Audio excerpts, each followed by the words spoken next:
Hello. Hello, hello.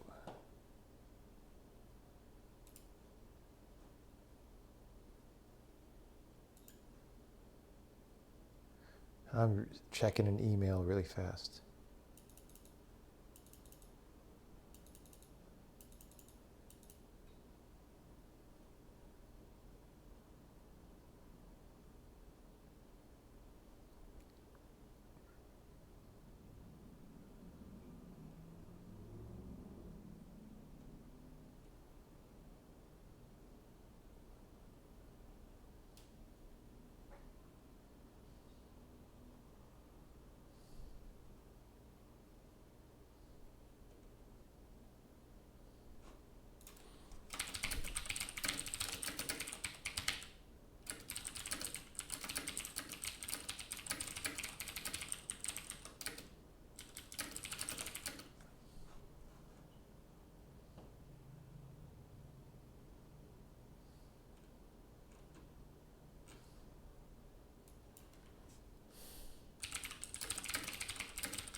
Um,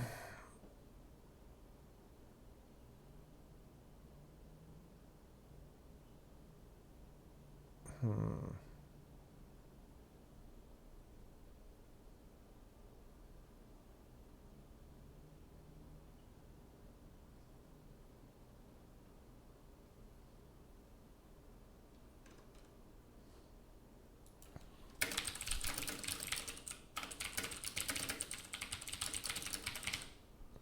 Just replying to somebody who reported a bug.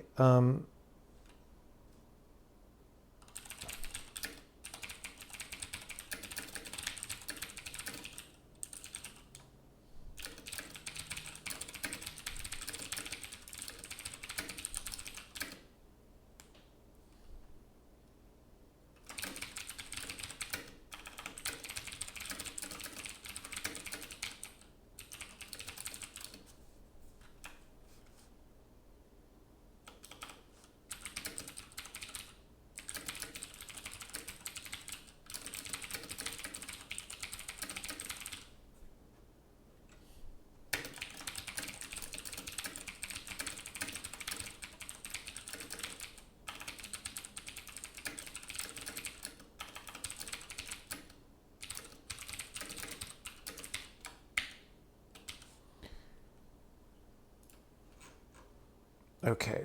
People just keep sending me things. Let me put some colors on the screen for the people. How about that? That's probably a good idea.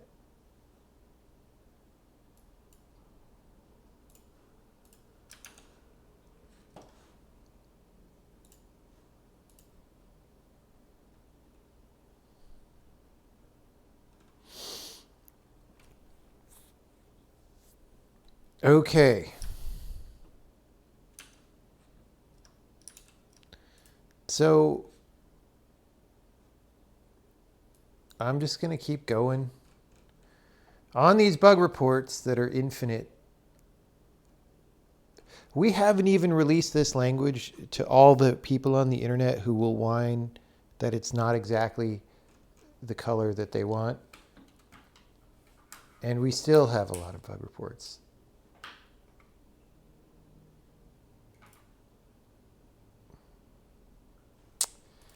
I don't want to do that one. I don't really want to do that one. I kind of don't want to do any of these because none of them are necessarily going to be fast. Blah. Okay.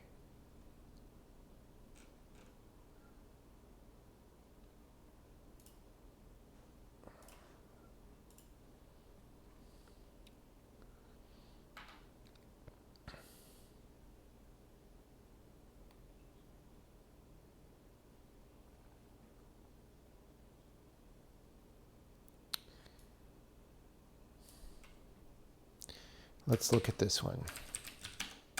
Let's see if we can generate a good error message for this. So the problem here is we're making a function that inserts code that refers to a variable here in another procedure's stack.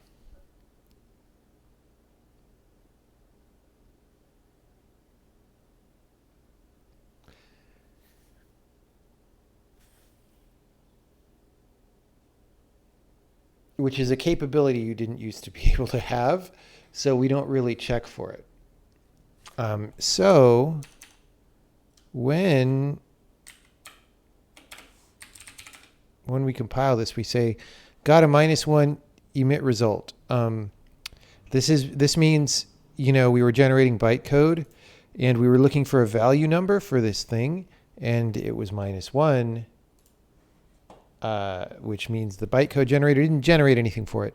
And the reason is because it's for a different procedures stack. So where do we check this? Maybe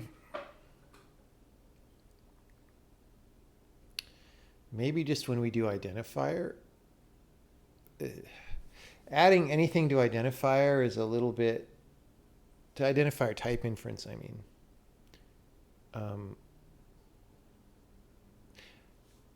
We could do that, or we could try to handle it back here. Like when we get this error, we could say, well, what did we do? Oh, it's an identifier that we didn't like. Not sure what's the best way to handle it. And that's the interesting thing about programming. There's so many ways to handle things.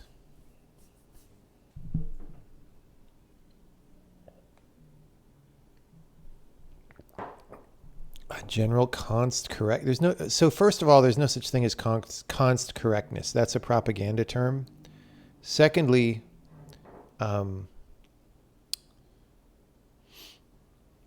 this has nothing to do with const.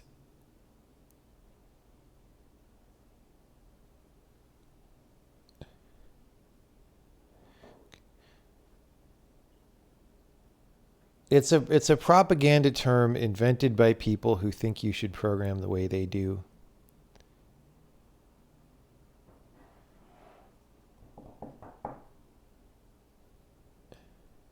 What do you need to learn in order to be able to figure out the theoretical maximum performance of a function? Is this a homework question, or are you actually trying to program something that goes fast? It sounds like a homework question.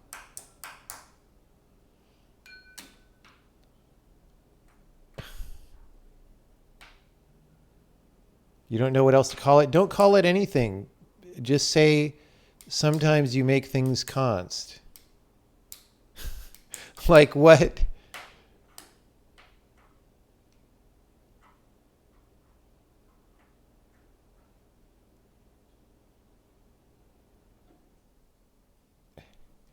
There's a trend going on where people talk about what their game is and how it plays and what features it has. I mean, that's definitely an old thing coming back, I think. But also, that's kind of what you do when your trailer won't sell the game, right? So, you want to learn the theory. What theory? What theory? What?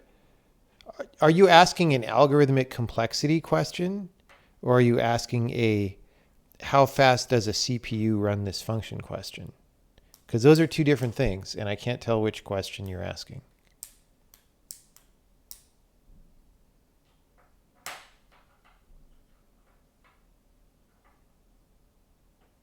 Yeah, O notation is algorithmic complexity. That's what I meant by that.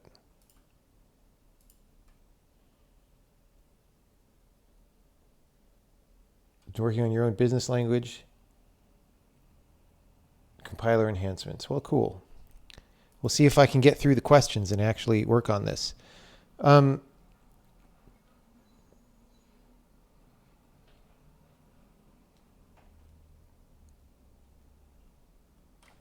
It's very weird when you don't actually involve yourself with programmer culture. I mean, okay, the thing to understand is most of, quote, programmer culture is like, it's like weird luxury beliefs and entertainment, right? It has very little to do with actually getting things done.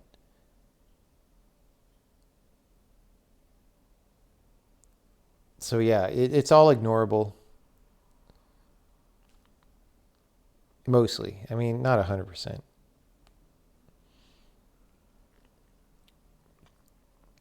Okay.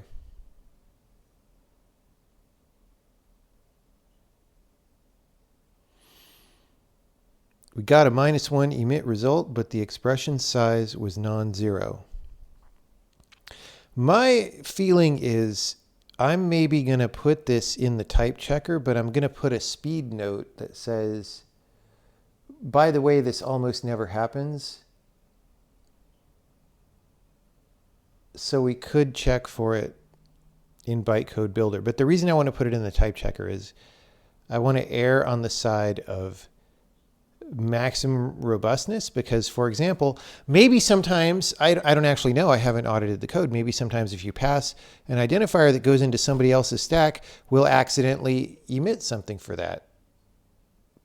That's possible. Like if the proceed, like we might well just be looking at this identifier and look at the so-called value register for it, which is, that's just a slot on the declaration right now. And we might just be returning that. So it might be that the only reason we're actually getting a -1 is because these things are compiling in a different order or something.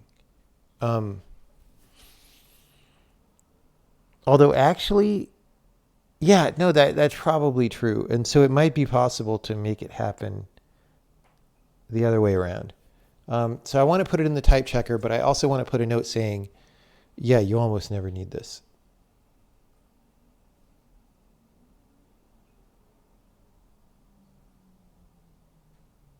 Kernel of a function that I use for optimizations? I don't know what you mean.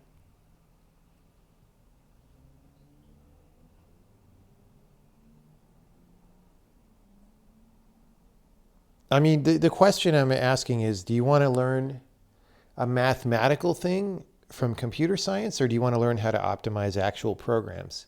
Because those are related, but they're different.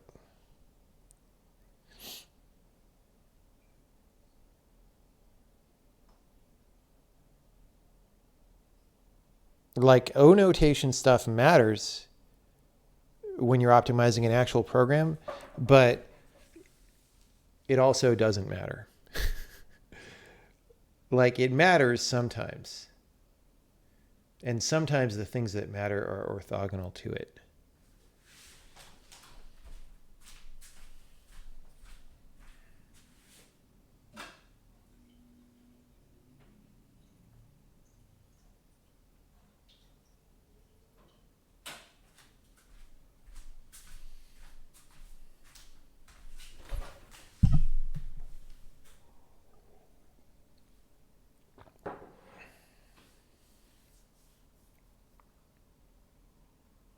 Isn't the mathematical theory going to tell you how much is possible? No, because how much actual work you can do depends on the CPU, because the CPU is the thing that actually does the work.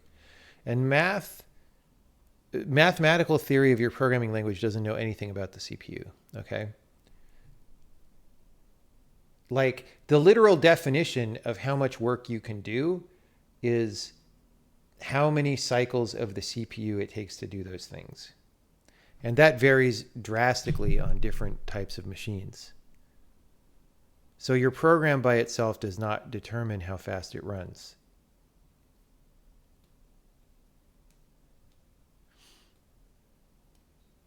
That said, you can definitely, if you do bad big O notation stuff, you could make sure it pretty much doesn't run fast anywhere, right? So I'm not saying it doesn't matter. I'm just saying it's a different thing. Okay.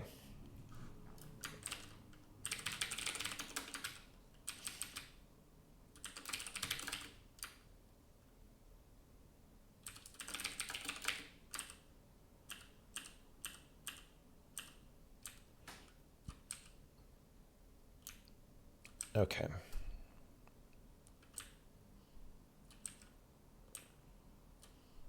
We do so much stuff for every identifier.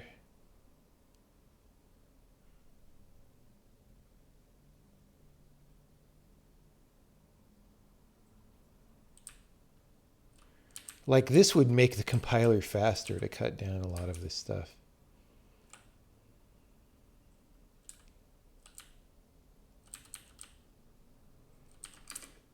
Like what even is all this? This is from this year.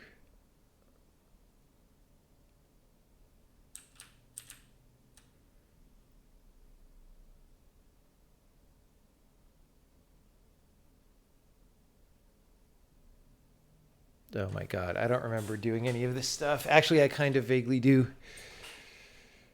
Oh, for module parameters.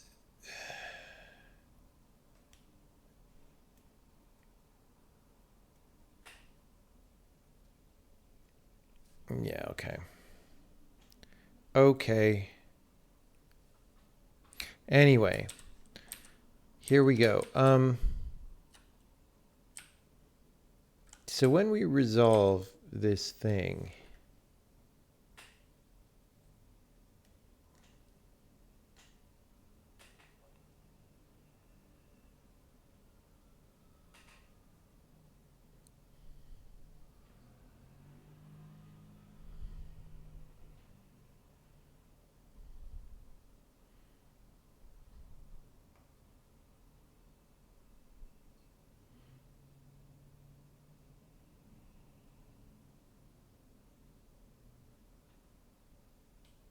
okay, so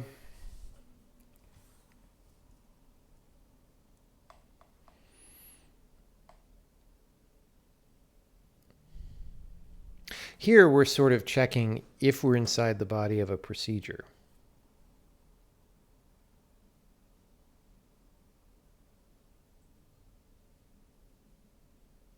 But that's actually not the right. We actually, even if we're in data scope, we want to prevent you from evaluating something on someone else's stack. So it doesn't have to do with this actually. It's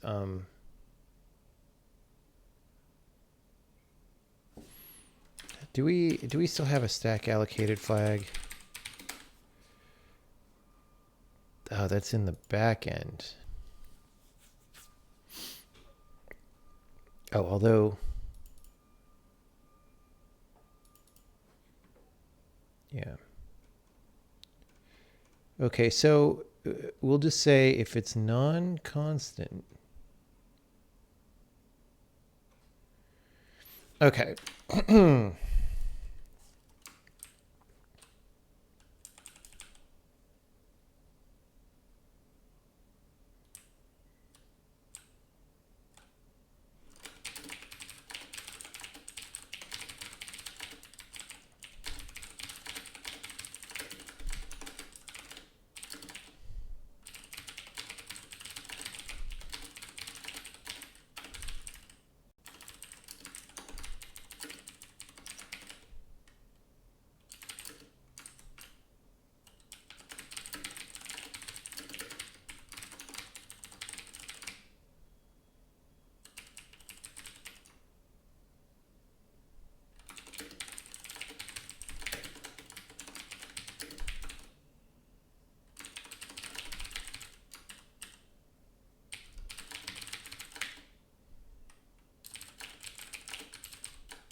Report error, ident, attempt to use an identifier value from another procedure's stack.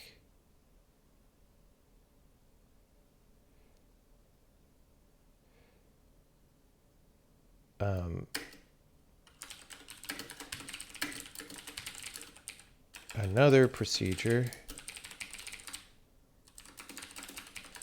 if we do this from data scope, but we'll let it slide for now. So attempt to use value from another procedure stack. This is not legal.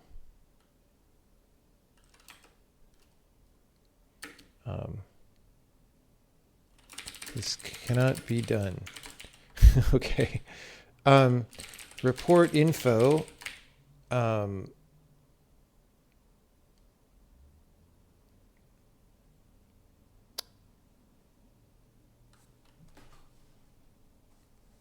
Hold on, I got a text message.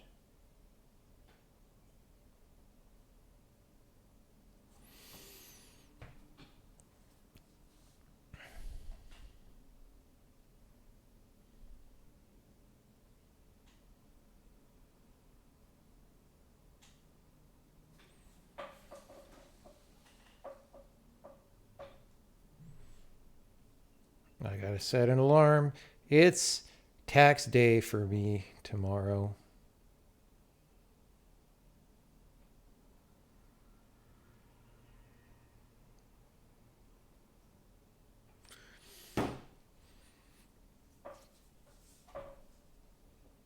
Yeah, real fun.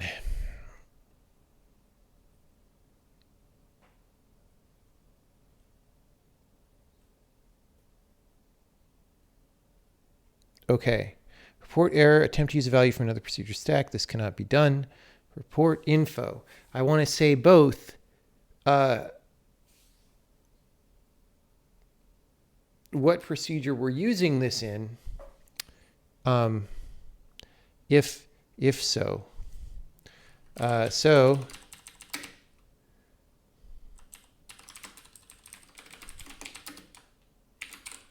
Whoops. Then we'll go report info. This is the procedure where we are trying to use the value.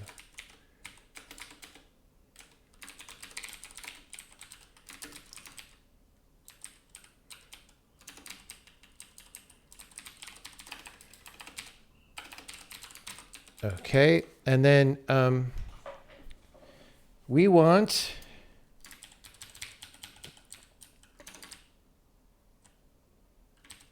target lambda.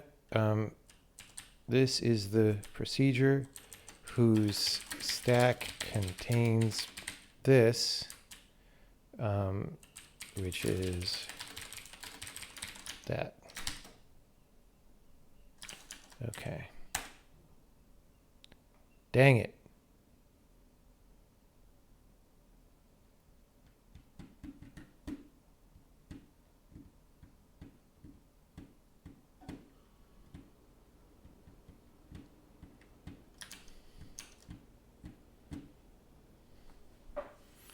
Well, maybe this doesn't actually work for some reason.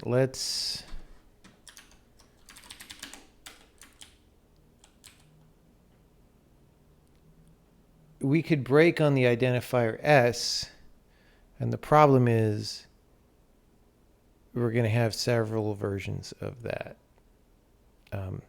Oh, the -1 emit result, we could break there and get the actual expression and then break on that. Okay, so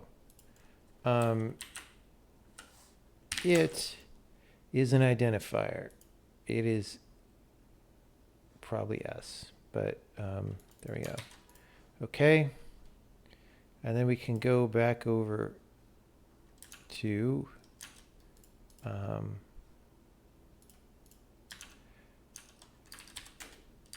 around line 6414, and we'll go conditions. This identifier, please. What's up? Federal taxes in the U.S. are too high. I agree.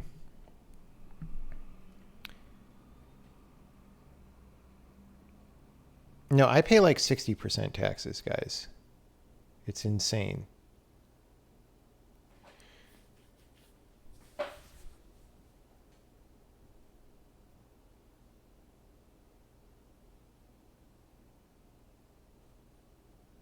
Like it's like AOC is wearing her bullshit tax the rich dress to a very expensive dinner, and meanwhile I'm paying fucking 60% taxes. It's nutballs.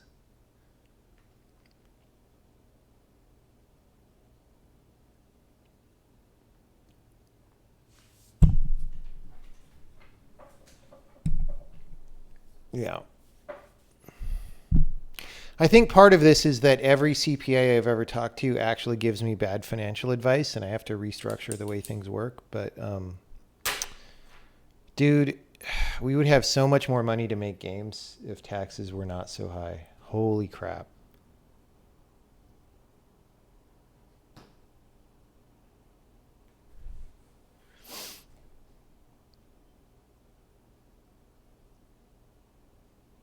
Like just in California adds 13% to taxes, right? So take what you pay federally and add 13, and then add the other things that don't get directly, that they try to hide by chopping them up.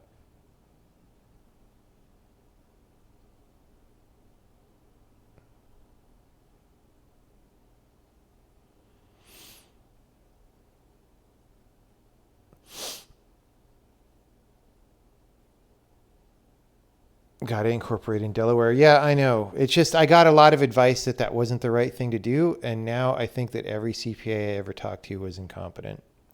It's fucking crazy. Okay.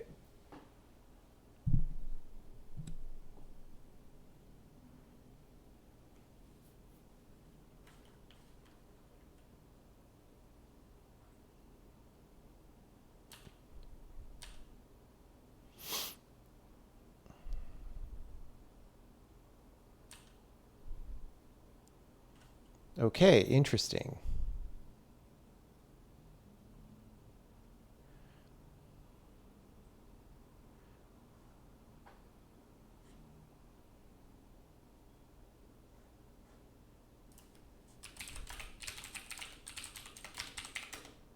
Line 6, right? So this is here. Wait, that's, yeah, line 6. Where's the identifier? Line 7. So it's this one. Oh. Oh, no. Okay. We actually need this resolving outer. No, we don't, though. Ah. Yeah, we do. Okay.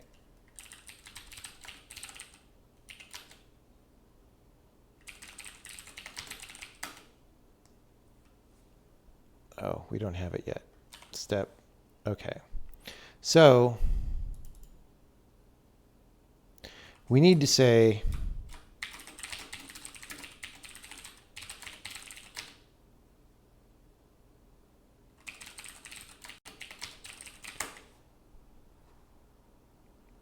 ask lambda body, please. Okay, so this is not equal. This is a different one than target lambda.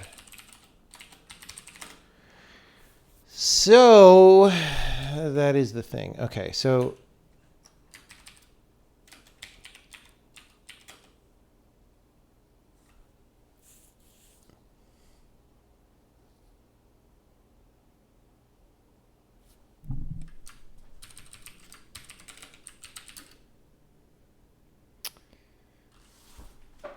what we need to do is say, if it's a target lambda and oh, this is like more convoluted than I would like.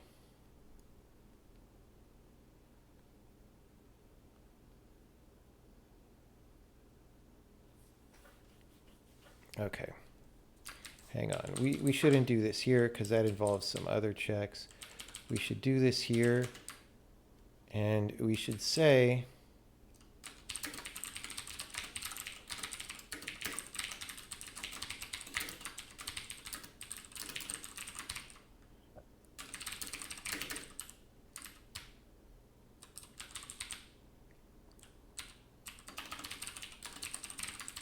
okay, and then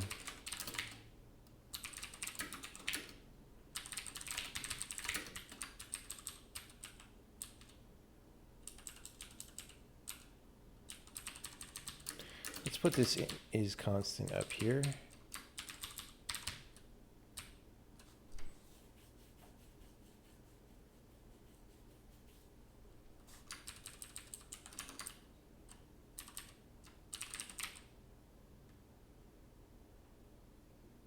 Okay, fuck.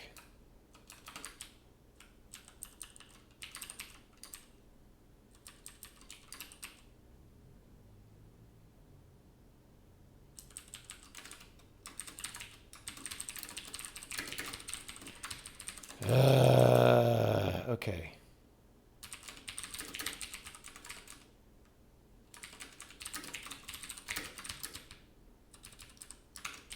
Let's say,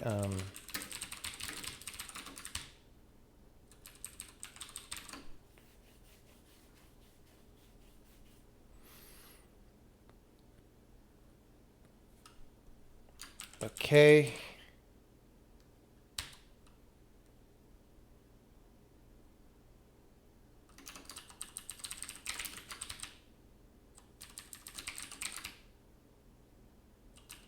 Okay.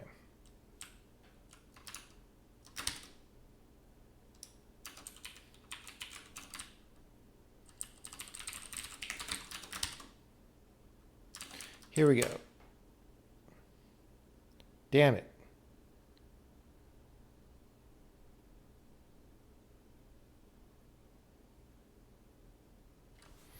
Yeah, so that's what I thought is we're catching some other cases. This is weird.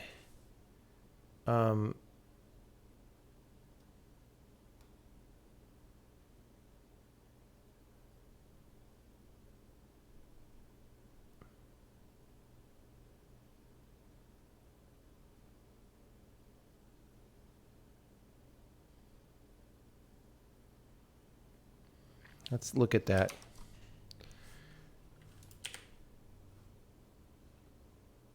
Whoops.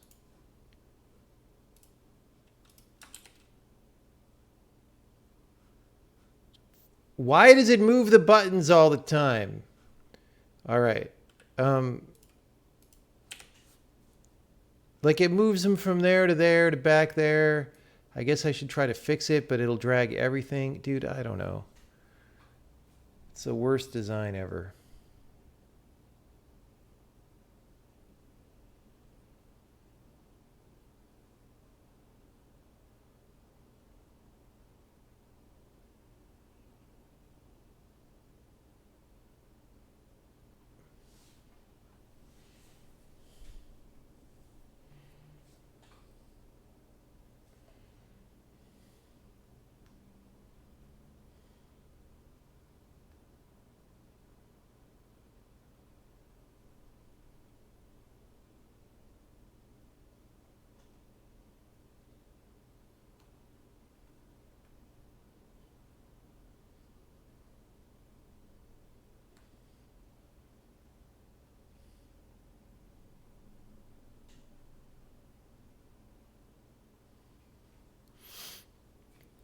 Okay.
Okay.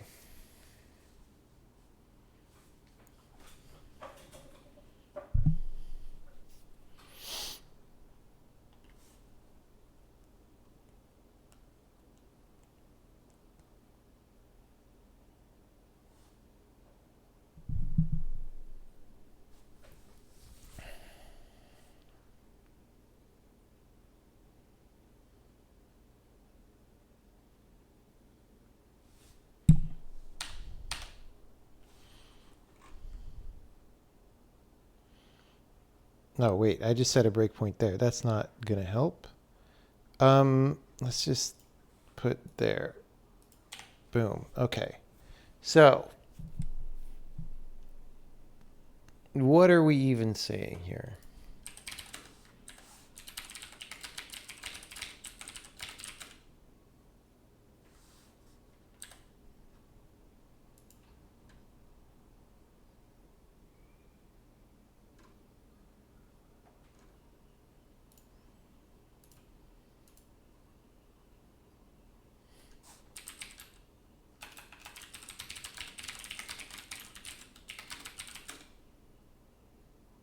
Oh, right.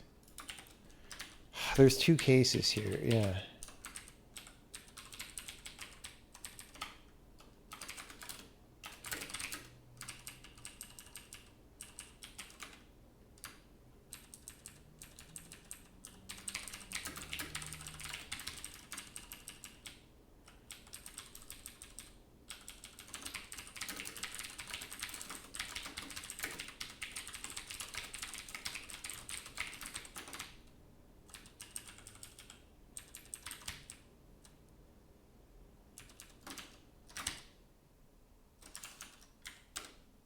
Okay. Now what? This is a procedure whose stat contains S. This is a procedure where we are trying to use S.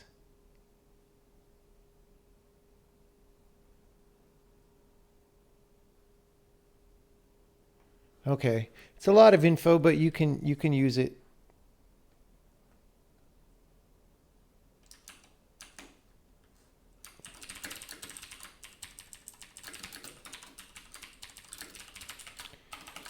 Okay, let's make sure this doesn't misfire on anything in the giant Sokoban game.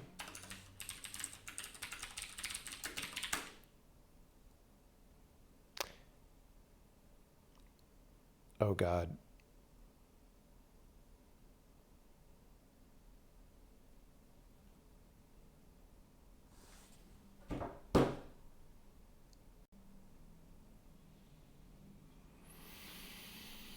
I forgot about this kind of thing.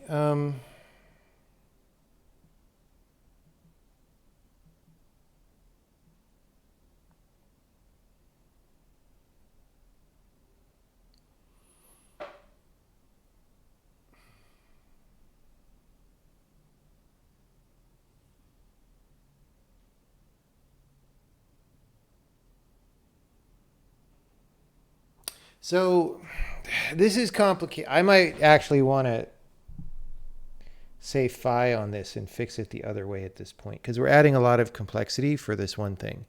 The problem here is you are allowed to dereference a constant value of something that's non-constant, right? So here's this thing called table. We don't even know what type it is because this is polymorphic, right? It doesn't look like it, but it is.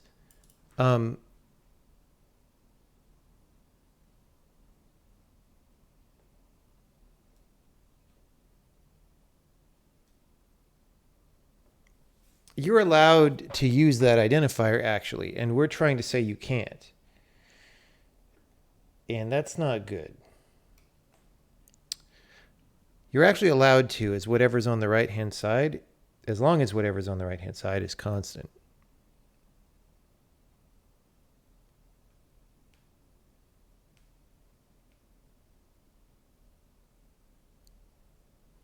So I'm kind of thinking I want to solve this the other way.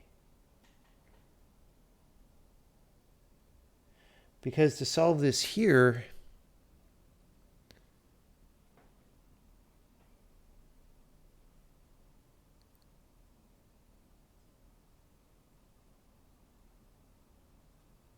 I mean, do we I think there's like a static dereference is allowed.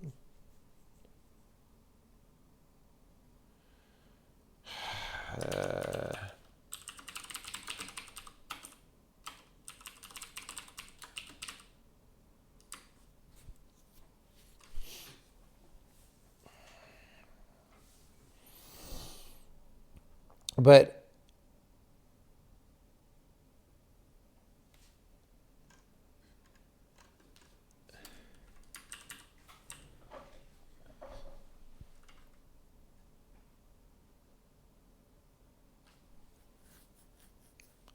God, there's all this shit. Yeah, I think we're going to fix this the other way around.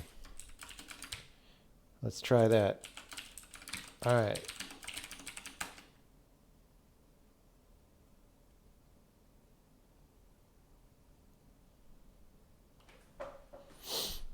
Here,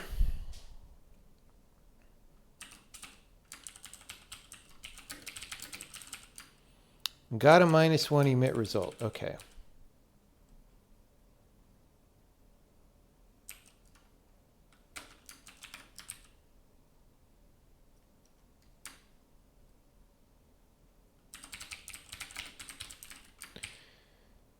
So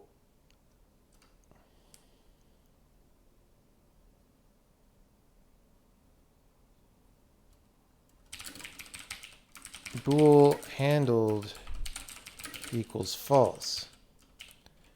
Type is asked ident, right? If not handled, then we say this. And here we say,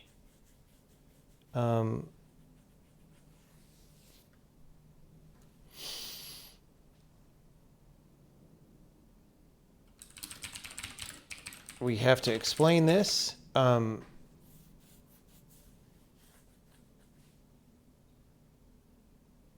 God. We don't actually want to type this directly here.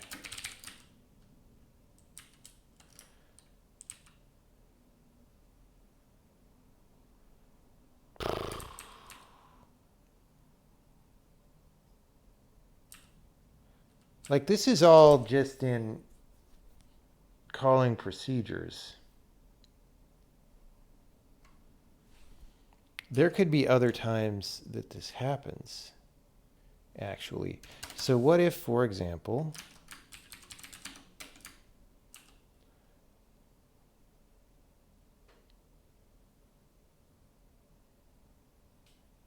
I mean, we should actually check after emitting for ident.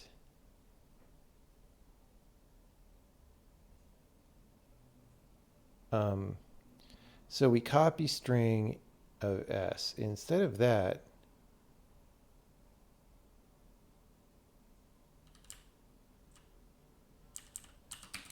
what if we just do this?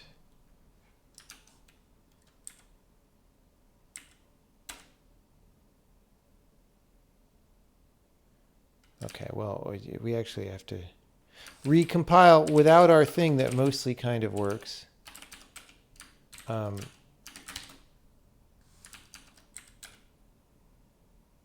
Okay. It really didn't like that.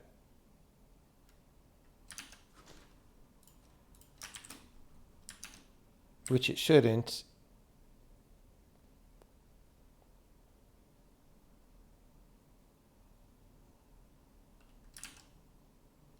Let's see what happens if we don't.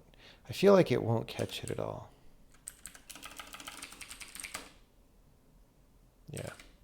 Okay, so these are not good. Really not good what's happening here. So,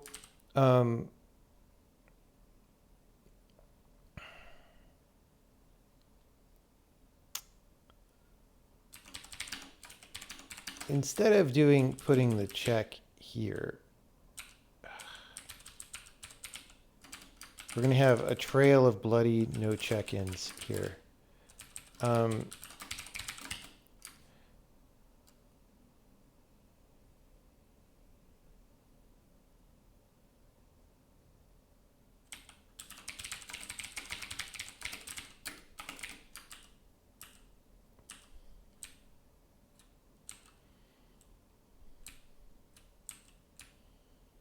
Okay, if it's constant, we return.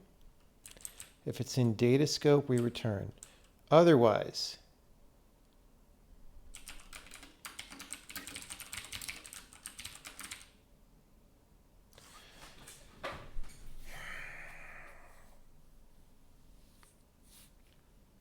this actually kind of sucks. Because what the problem about doing this is, I will now have to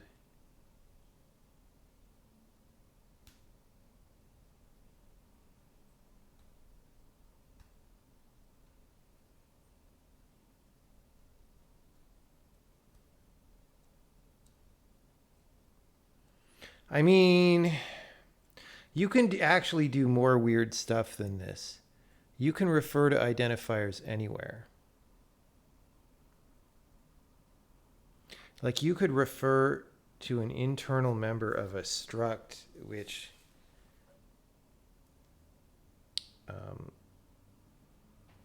without dereferencing the struct, actually.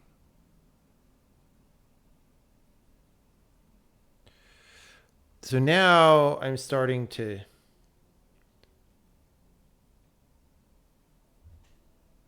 get the heebie-jeebies.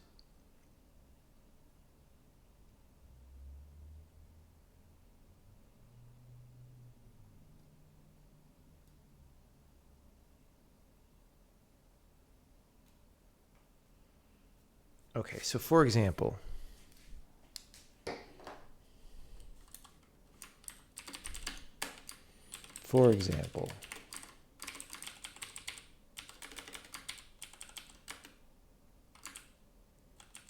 let's copy all this and change it a bunch. We're going to say thing is a struct, hello is 5, all right? And then the code is code hello, all right? And now we're going to say x is insert thing.theCode. Okay. Oh, that actually worked. We already have enough checking for that.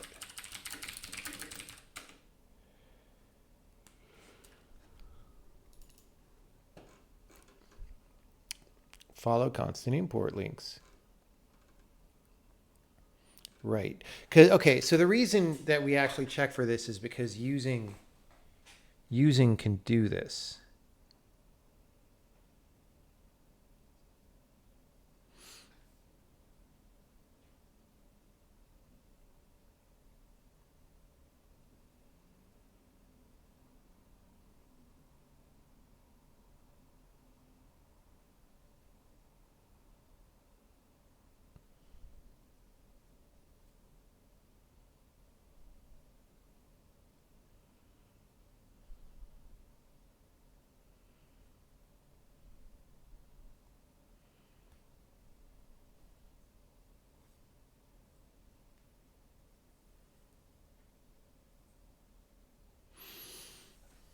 Okay, so I'm going to continue with the implementation that I'm doing with the caveat.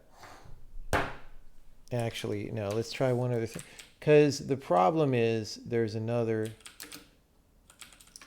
way that this can mess up.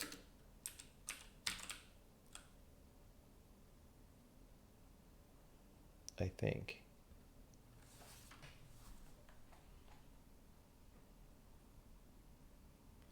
That said, at some point, if you do enough screwy things, maybe we don't care. Let's say proc returns a code and return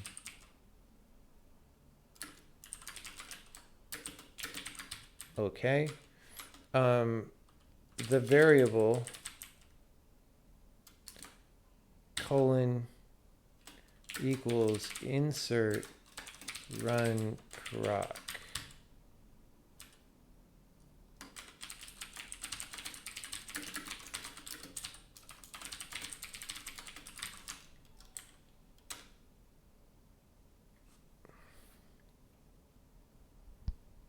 Oh.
I'm trying to think if there's a way to refer to this from Datascope.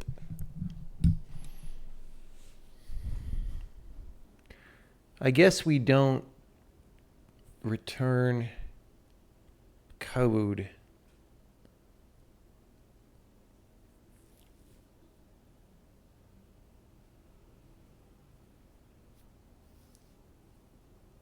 from run directives right now.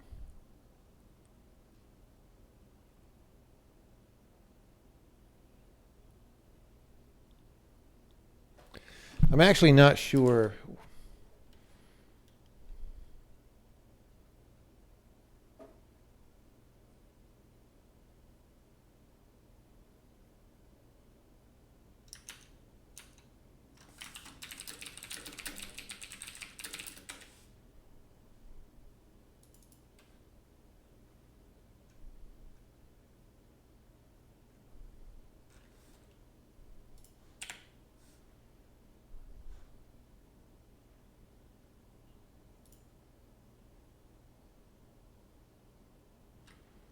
Okay, it's actually seeing the thing off the stack.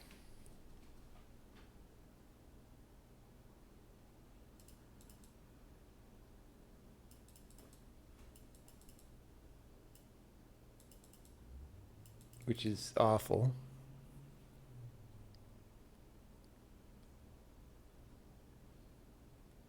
The scary thing is, if I do this, it'll actually work, and I guess we want it to work.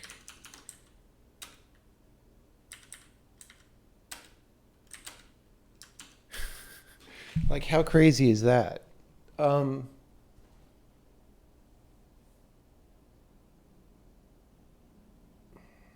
Okay, I'm just gonna put a note in what we're doing right now. So explain why not in Typer, why not in Datascope. Okay, so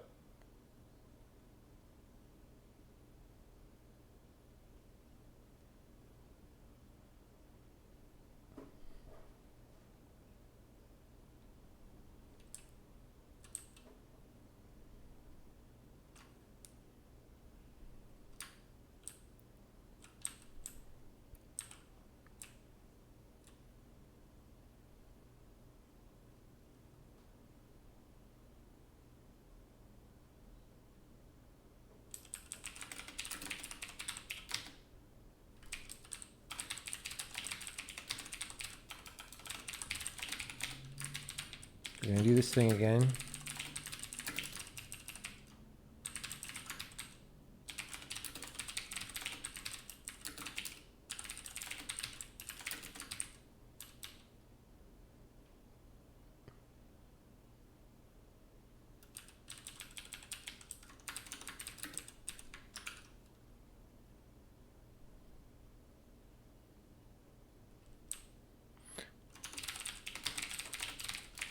Let's just see if this works.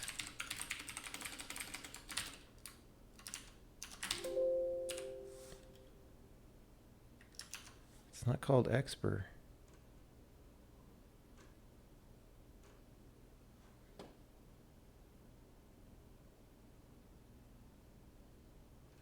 Okay. Okay. We don't necessarily have this. I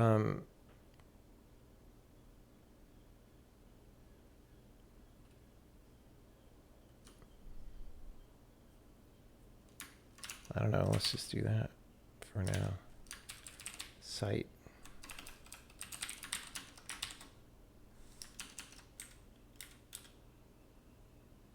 So we got our cowabunga, and then we had our assert. So we detected the situation. Question is, do we cowabunga here? I hope not. No. Okay, so this is really all that we need to check. We could say report error site attempt to reference a value from another procedure. All right. We'll say the value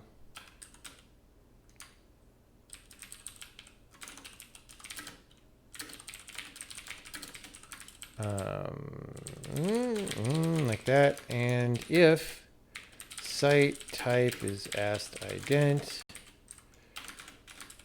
auto ident is static cast asked ident site, okay, and then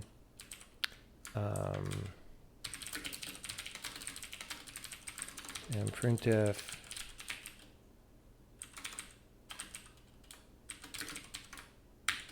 okay. Interp report info target lambda. Here is the, I mean, we did all this.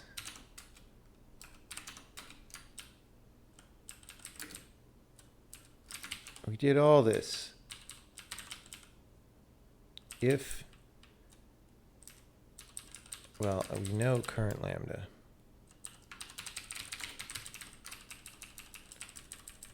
Name.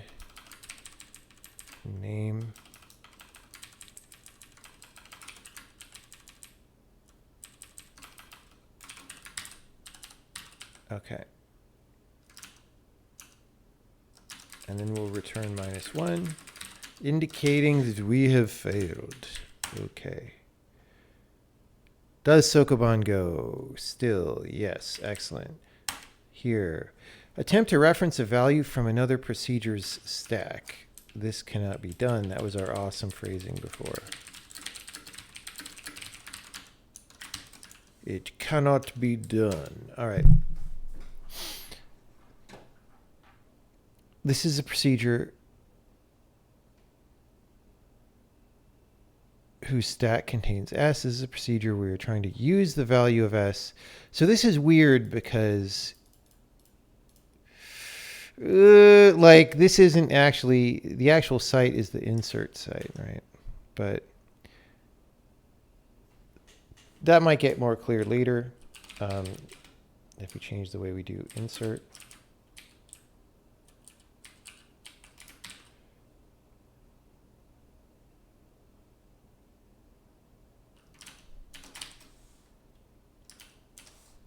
I don't think report polymorph chain is going to do anything here.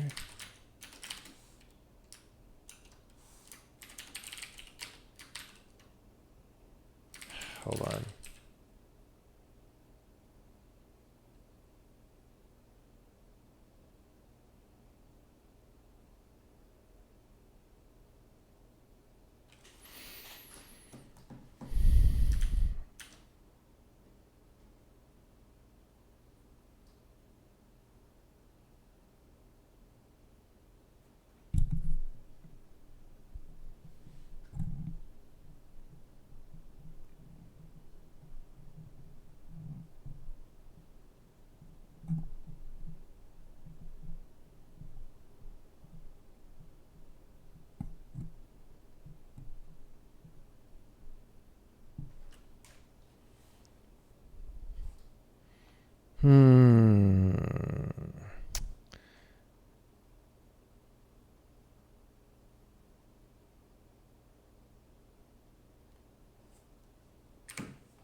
This is a procedure whose stack contains S. This is a procedure we're trying to use the value of S.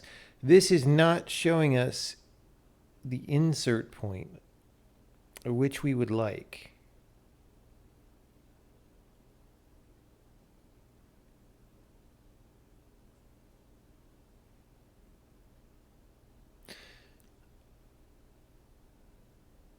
All right, let's just see if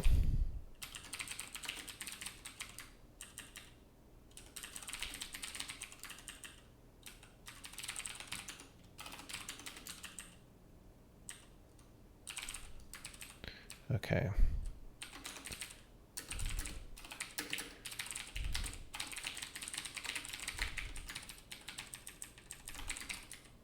Dang it.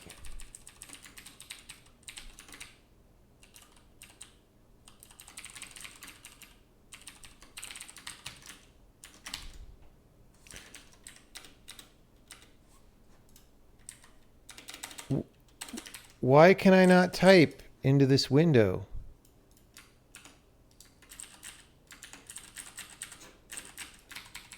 Okay, this console completely dead. This one I can type. Everybody, this is computers in 2021. I don't even know. It's not a control Q situation. It's not Emacs. What are you talking about? Could just let you refer to values from other procedure stacks. I don't think that would be fun.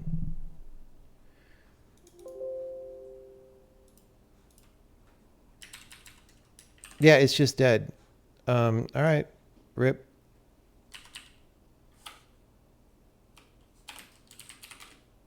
Okay. So this at least, this doesn't really show us the insert point. So I feel like we're going to do a second pass later where we try to help people more in this kind of a case. The reason I don't want to invest more time into this right now is that I think there's at least going to be a debug option, if not by default, that when you insert syntax tree stuff, we will probably try to print the syntax tree into the added strings file the way that we do when you add strings so that you can step through it in the debugger and all sorts of stuff like that. So that would by default change some of this reporting, although would it be less confusing? Because then you'd be like, well, where did this come from when it was added? But maybe we put the information in that way. Maybe in the added strings file it says this happened by this thing which was passed to this function from this other thing. I don't know, something like that. Like that's one of the things. Okay, so the thing that I do both in game design and in programming, right, is sometimes I work really hard on things that most people aren't going to see or appreciate, but that I think will pay off in the long run or in a subtle way, right? So in this, one of the things that is the case for in this programming language is the syntax tree manipulation. I don't think most people do syntax tree manipulation yet. It's pretty rare out of the beta team, but I think it's actually a powerful thing. As more facilities come online, I'm sort of making a bet on that, right? I'm making a bet long term that in many cases, you would rather manipulate code through the syntax tree than by strings. We'll see. That might end up being an incorrect bet, but I think it makes sense. And so I just want to make sure the support for that is good. So that's why the compiler won't be out till the year 2525.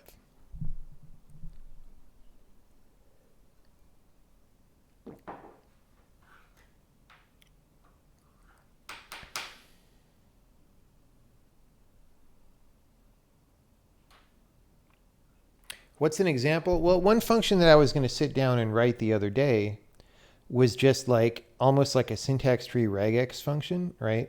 Where there's actually already undocumented syntax in this language for these code directives where you can put wildcards in the code directives.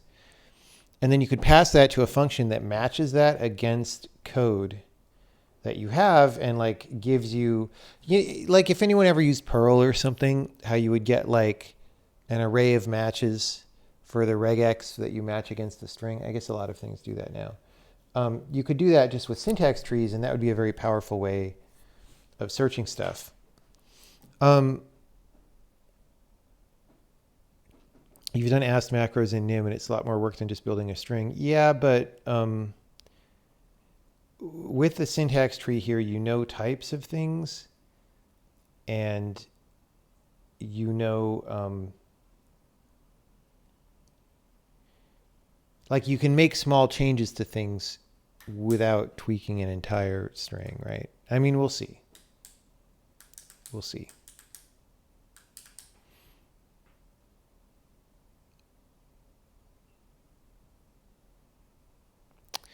Anyway.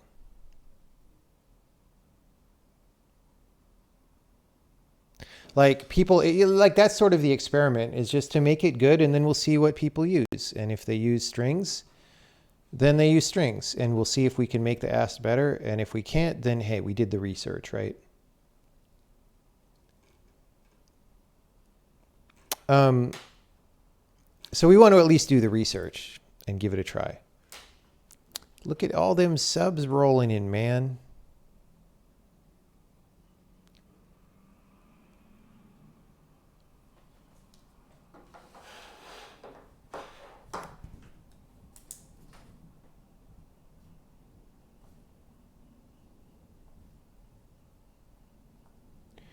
Anyway, the reason, so I was going to sit down and write a function like that. The thing is, there's some decisions to make about that I'm not sure how to represent. Like, for example, if you want a pattern match on a big body of code for like x plus 1, right?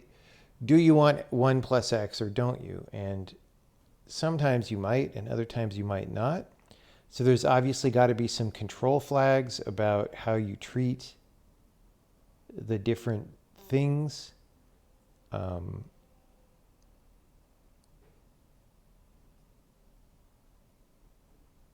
Like, hey, say you want to match a procedure call and it's varargs, or like even it's, I don't know, like do you want to match any one of a set of overloads and see what the arguments are, and like how does that work, right? So I just want to make some really good user level libraries that do that kind of stuff. It's just, it's not 100% clear by default without thinking about it, what that looks like, which is why I didn't just sit down and bang it out.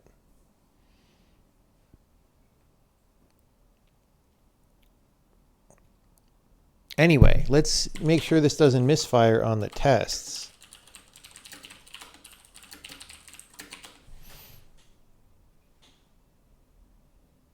Yeah, we've done like probably 3 sub-only streams in the past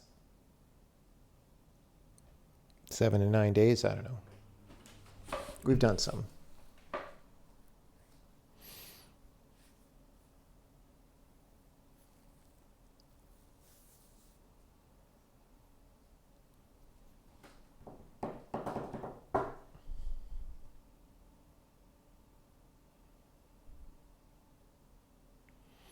How many subs did we get? I mean, a lot, actually.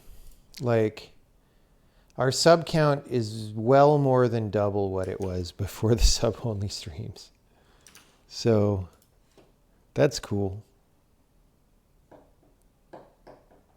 Can buy more hamburger lunches.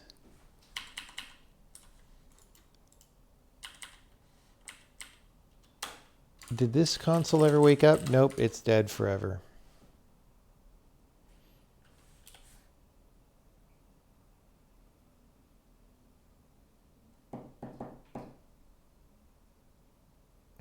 Could you spit out the ask the whole program to compile in another compiler? Yes, you absolutely could do that. We had a demo early on. I think we might still have kind of a scheme printing demo somewhere. Yeah,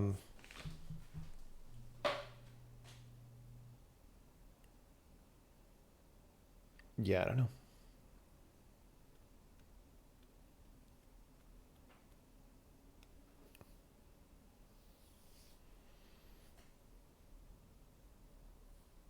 Have I experimented with sub-only chat mode versus sub-only audience? Not super much. We might do that a little bit.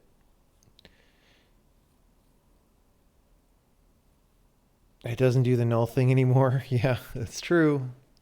I haven't had it do that to me in a long time.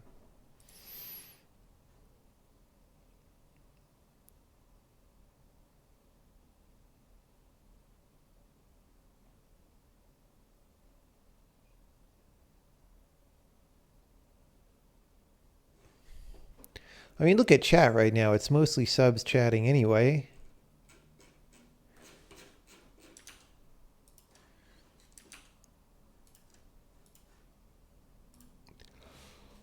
Okay. I'm going to call this a suitable solution for now. I'm going to delete this one. which is a little longer. And I'm going to explain what's going on. This example, or this checking of target lambda, is here in case you insert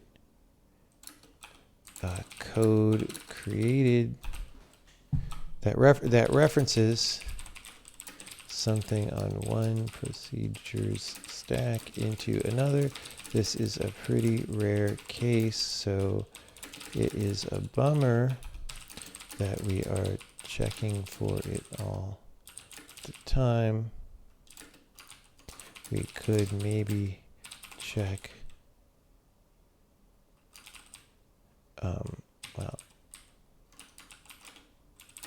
this isn't in Typer because it would be more complicated there to weed out stuff like struct static dereferences of constant members, whereas here we just don't get here in those cases.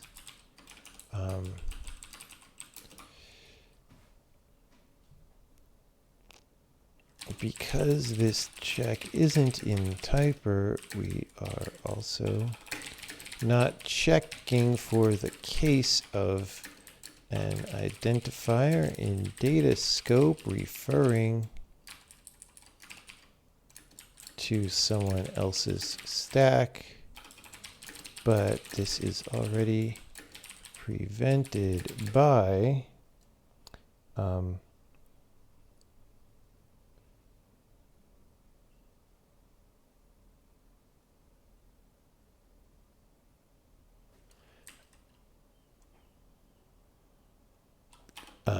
constant mischecking on global data declarations. If that ever changes, for some reason, we may want to check for this. Okay, great.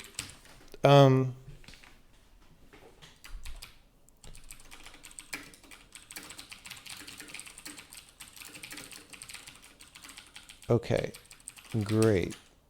Wonderful. We're just going to do a release build real fast.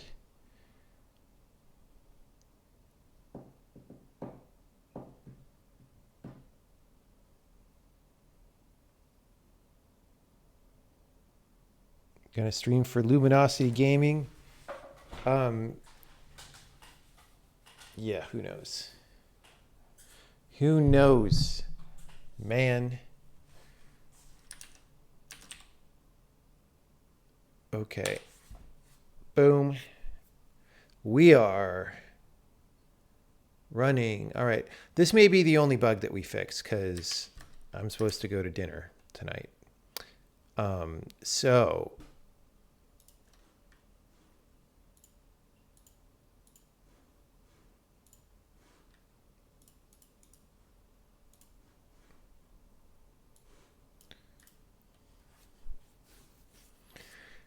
let me add a comment.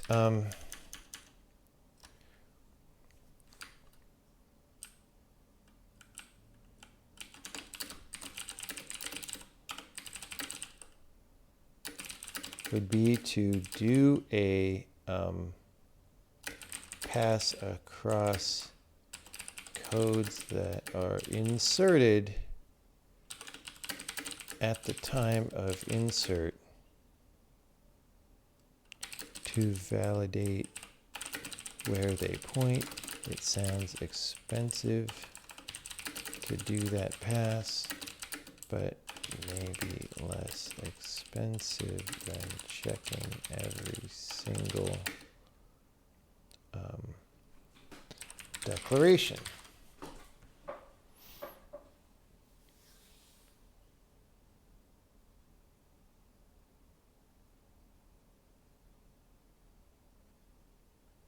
Okay.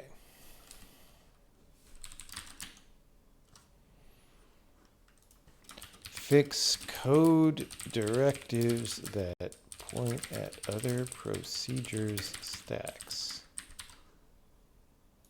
Boom. Dang it. All right.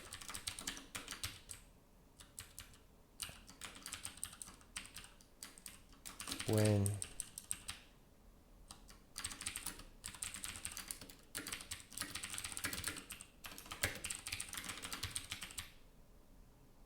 okay. This is starting to be some value here.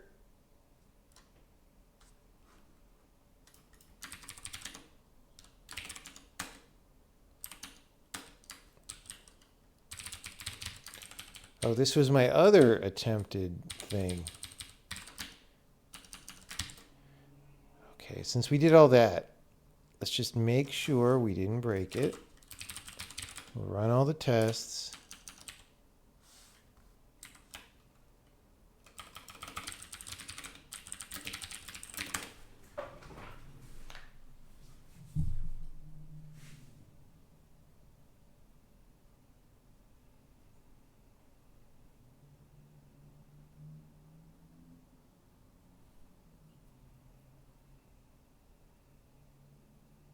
All right, so now we try again. Commit. Boom. Done. Okay. That's going to be everything that, oh, well, let me reply to the bug submitter. This is fixed in the next beta. Reply. Okay, great.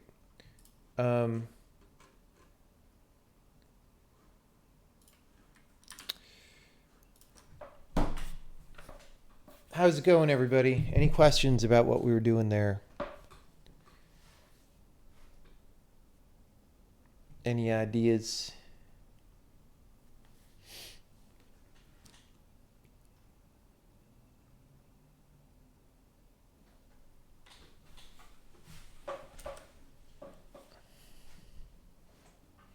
Anything interesting happening? You have a question, but you're afraid to ask them. Well, if it's a good question, then it's a good question.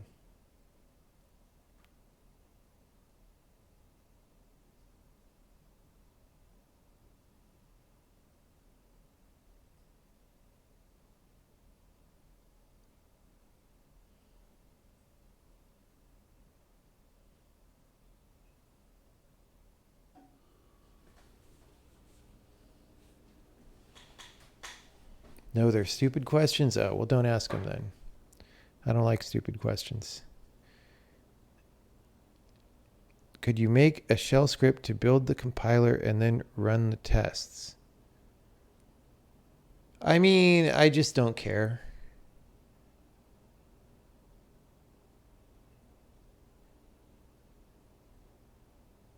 I don't actually type those lines usually. They're just in the scroll back.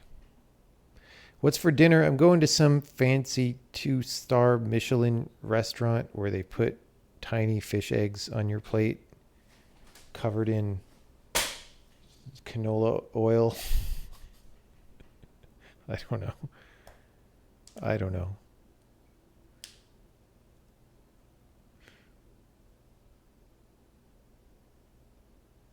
No, it should be good. It's just like I like some schmancy restaurants, but sometimes it's also like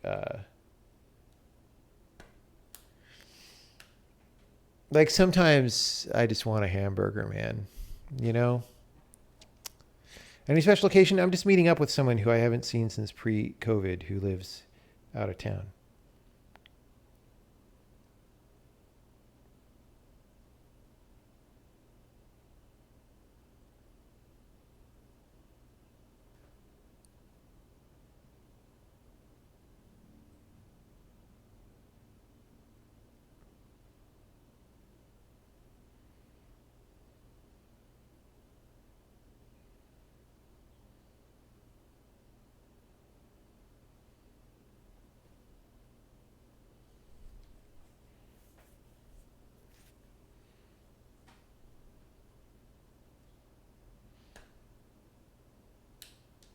Do I have enough parser learnings to do a follow-up on my old KC parser video? No, there's not much to think about with the parser. It's really honestly one of the simplest things in the entire compiler. It's not really worth talking about. Rice-A-Roni? Dude, I have never seen anyone in San Francisco eat rice-A-Roni.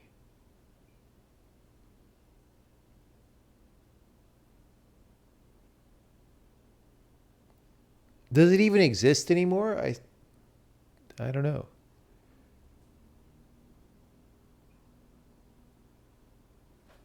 I know it's the San Francisco treat. I still don't know what that means.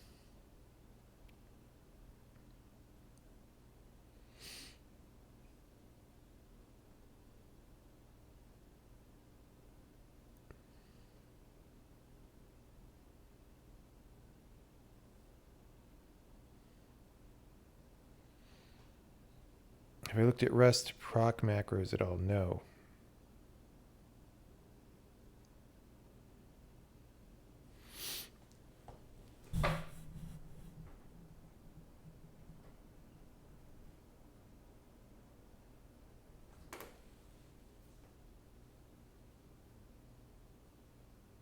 When will we know about Newsom? I don't know, but I think the polling sure had it looking pretty grim about any ability to depose Newsom, so we'll see what happens.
I'm giving a talk on Thursday to a private audience, short 20-minute talk about how software technology has not advanced in decades.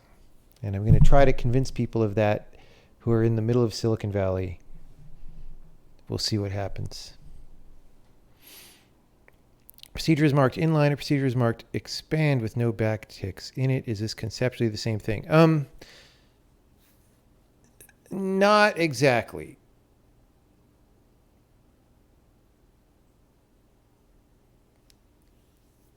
Let me try to think. I mean, so internally, it's quite a big difference, right? Because the place where it gets inserted is different, right? So the expand. Oh, okay. Well, here's one very clear difference.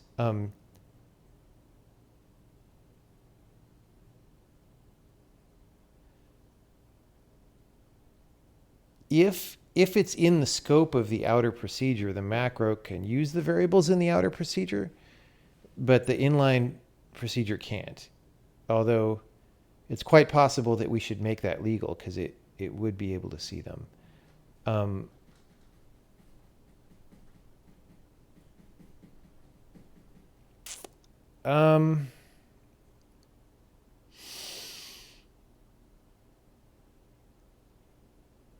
Let me try. I'm sure there are other significant differences, right? The inline procedure you could call as no inline, right? Explicitly. The inline procedure will have its own stack trace node if stack trace nodes are enabled, and the macro won't, even if it's being called inline, I think. Actually, I don't remember. Maybe we turn them off in that case. How to covering these things would be good. Yeah, there's There's definitely a few, like I'm pretty sure I still don't explain polymorphism very much in the how-tos. So like that's got to happen.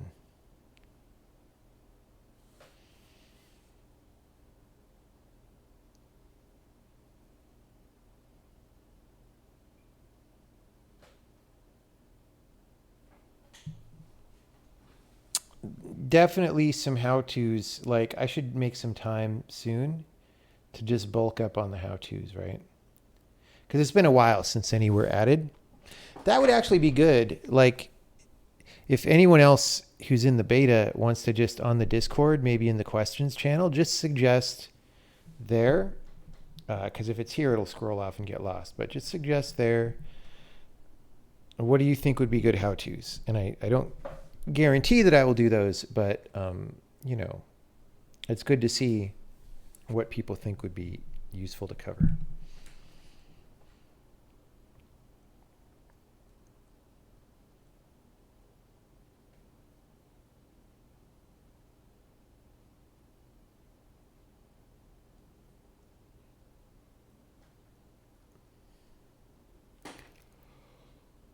Oh, wow, I'm yawning already.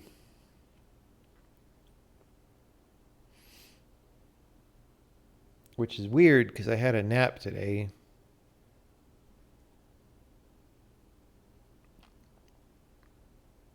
It's maybe because I haven't had caffeine in a couple days, though. Coming off the caffeine.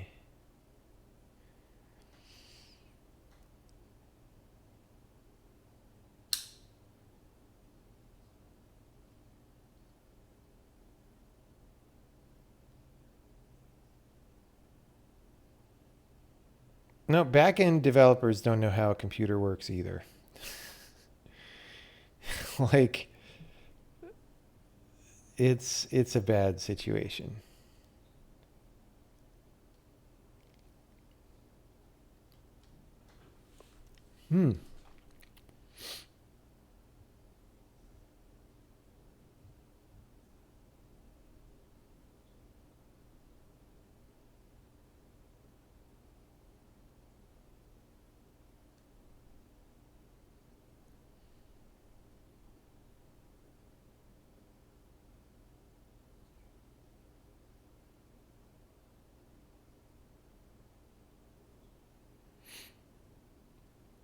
All right, looks like the chat has settled down.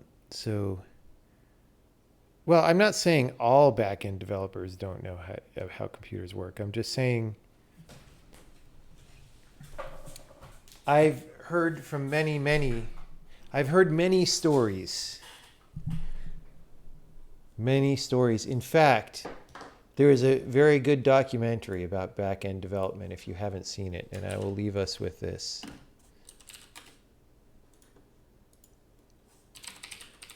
I mean, I would think that everybody had seen this by now, but it's not actually the case because everyone I show it to hasn't seen it before. I'm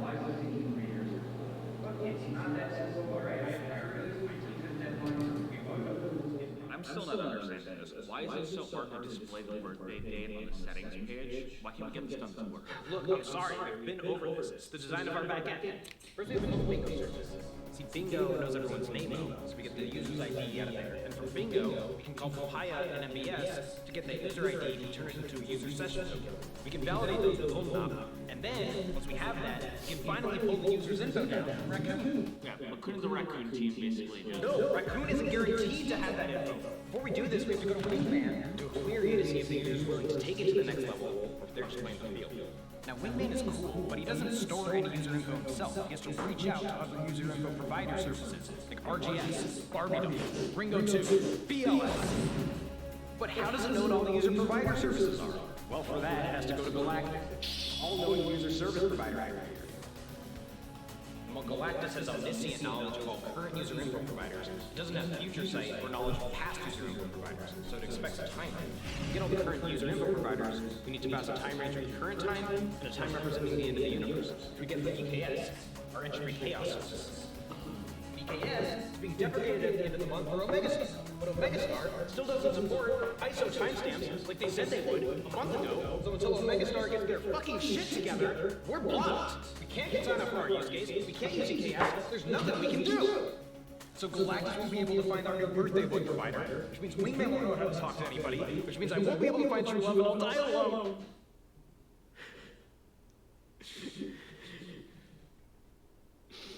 I'll die alone, without ever knowing love, without ever knowing it's my birthday.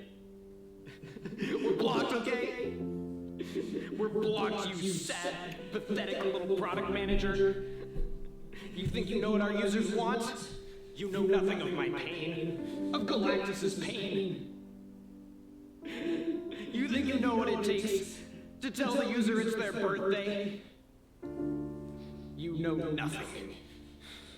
Delivering this feature goes against everything I know to be right and true, and I will sooner lay you into this barren earth than entertain your folly for a moment longer.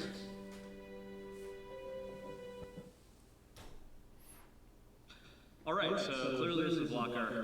No problem pushing this out another 2 to 3 years or so. Learned a lot today. Love Galactus. But we'll talk next week about adding middle names to the profile. Awesome. Sounds good. Take care.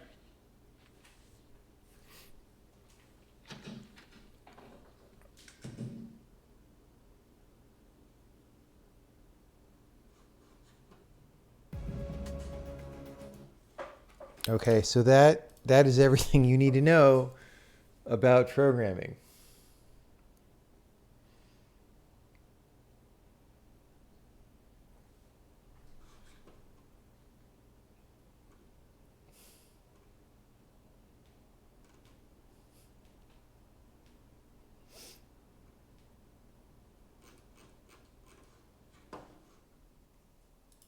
So